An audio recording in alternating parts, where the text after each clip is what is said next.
भारत की कुछ ऐसी जगह जहां पर भारतीयों का जाना ही मना है।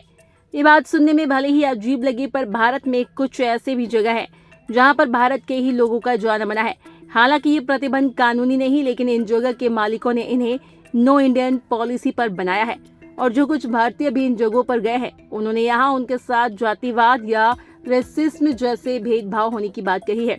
इस वीडियो में आप भारत के कुछ उन जगहों के बारे में जानेंगे जहां भारतीय लोगों का जाना मना है। Free Kasol cafe Kasol.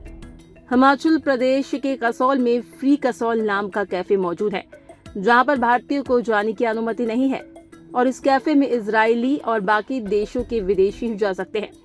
ये कैफे 2015 में चर्चा में आया था, जब कैफे में एक भारतीय महिला अपने अंग्रेज दोस्त के साथ आई थी। लेकिन कैफे के स्टाफ ने महिला से ऑर्डर के बारे में भी नहीं पूछा और उन्हें मेन्यू भी नहीं दिया। हालांकि उसके बाद कैफे की मालकिन ने स्पष्ट किया था कि उस समय कैफे में भीड़ ज्यादा होने के कारण वे कस्टमर्स पर ज्यादा ध्यान नहीं दे पाए थे और मेन्यू भी कम पड़ गए थे। लेकिन समय समय पर बहुत से भारतीय लोगों ने कैफे के अंदर न जाने देना, कैफे के अंदर उनके साथ दुर्व्यवहार का आरोप बहुत बार लगाया है। यूनो इन बैंगलोर। यूनो इन होटल बैंगलोर के शांतिनी नगर में लैंगफोर्ड क्रॉस सड़क पर मौजूद था। उस होटल को 2012 में शुरू किया गया था और यह होटल सिर्फ जापान के लोगों के लिए बना था, जहां पर भारतीय और दूसरे लोगों का घुसना मना था। होटल में टेपन नाम का एक रूफ टॉप रेस्टोरेंट भी मौजूद था, जहां पर भारतीय लोगों का जाना मना था।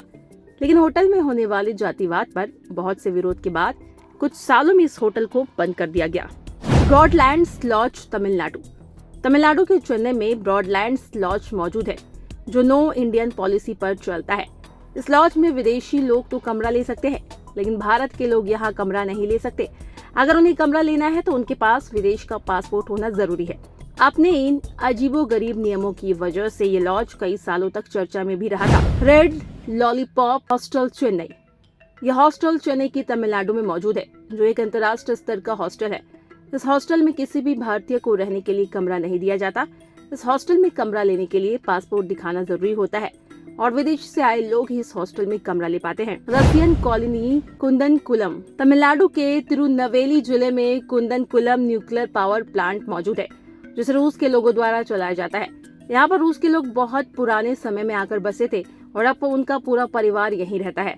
उनकी इस कॉलोनी में कोई भी भारतीय नहीं रहता, इसीलिए इसे रशियन कॉलोनी के नाम से जाना जाता है। इस कॉलोनी में रशियन होटल, स्कूल, क्लब मौजूद है, जहाँ रूस के बच्चे जाते हैं और पढ़ते हैं, और पावर प्रोजेक्ट में भी रूस के वैज्ञानिक इंजीनियर मौजूद है।